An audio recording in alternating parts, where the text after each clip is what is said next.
Plot summary of Anthem. By Ayn Rand. By candlelight, a 21-year-old street sweeper named Equality 7 to 2521 writes in his journal as he sits alone in a disused railway tunnel. Thinking for oneself has been outlawed in his collectivist society, and he always refers to himself using the pronoun we. Equality 7 to 2521 is tall, strong, and intellectually curious, all qualities that set him apart from his peers, and thus he considers these qualities a curse. He spent his childhood education hoping to be assigned to work at the home of the scholars. However, he is assigned the insulting job of street sweeper. One day, while sweeping streets, Equality 7 to 2521 finds an entrance to a tunnel left over from the Unmentionable times. From this day forward, Equality 7 to 2521 sneaks away from the mandatory entertainment each night in order to spend time alone in the tunnel. There, he reads stolen manuscripts and uses stolen tools to conduct experiments. Equality 7 to 2521 is enamored of a girl named Liberty 5 to 3000 who works in the home of the peasants. Whenever he sweeps near her field, they discreetly indicate their affection for one another. Equality 7 to 2521 gives Liberty 5 to 300 the name, the Golden One. One day, Equality 7 to 2521 tells the Golden One of his special attraction to her. In the days following this encounter, Equality 7-2521's joyfulness distinguishes him from his miserable peers. One night, Equality 7 to 2521 recalls a childhood memory of watching a transgressor of the unspoken word being publicly burned at the stake. He remembers the sinner's courage and poise, reminiscent of a proud saint. Working in his tunnel, Equality 7 to 2521 discovers that metal conducts electricity. He believes that men harnessed this power in the unmentionable times. Some time later, Equality 7 to 2521 re-encounters the Golden One. He drinks water from her cupped hands, and they are both struck by the powerful emotions they feel afterwards.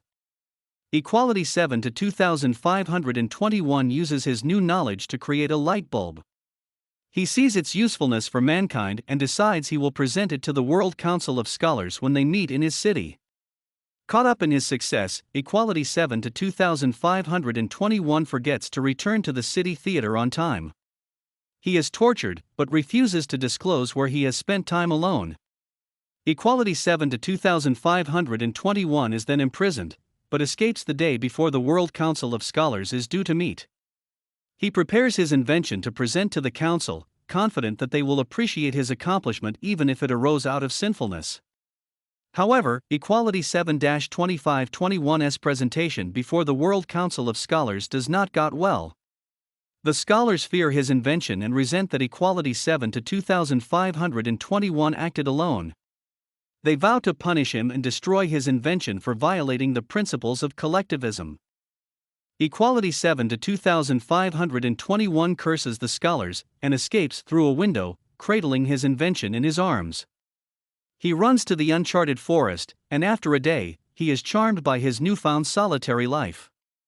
The next day, Equality 7 to 2521 discovers that the Golden One has followed him into the forest after hearing of his escape from the city.